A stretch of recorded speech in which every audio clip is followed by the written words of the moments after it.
meriendang tanghali. Kasi tinanghali na po ako. Ang hirap himayin itong hipon. Nilagyan ko na siya ng paminta. Tapos nagluto na ako ng scramble na egg.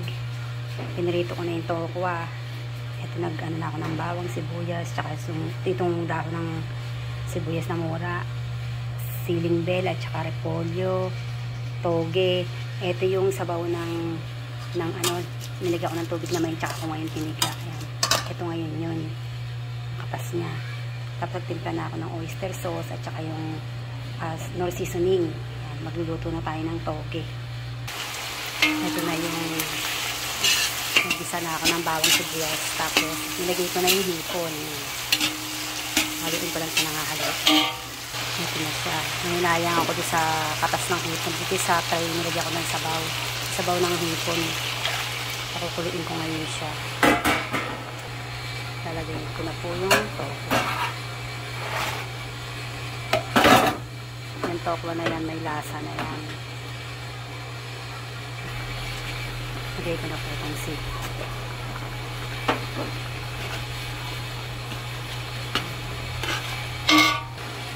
Lalagay ko na po itong toge. Tsaka yung pinaghalang, lalagay ko ng tubig mainit. Lalagay ko na po itong repolyo. Sabay-sabay na po yan.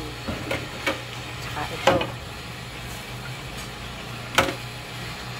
Tsaka yung toge ko. Ito nga pala yung cornstarch na tinimpla ko para lumapot yung sabaw. Lalagay ko na rin po itong scrambled egg. Kasi maluluto na po yan. Ayoko po lutuin maigi ito eh.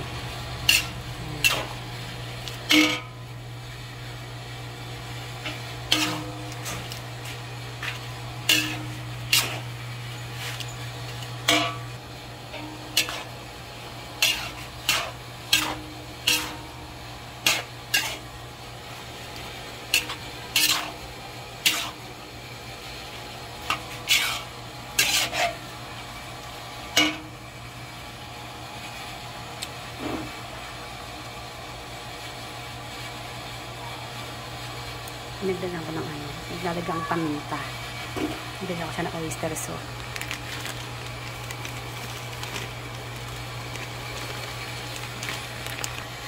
Luto na siya, hahanguin ko na dito.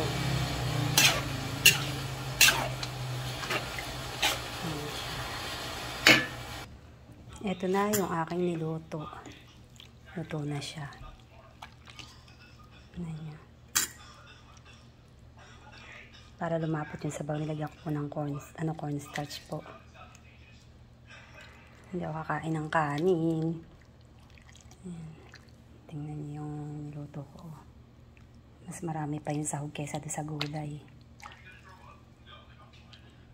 Medyo maalat lang po talaga ako magluto. Ganun po yung aking panlasa eh. Parang matabang pero sa iba maalat pala. Kain ako. Kain tayo.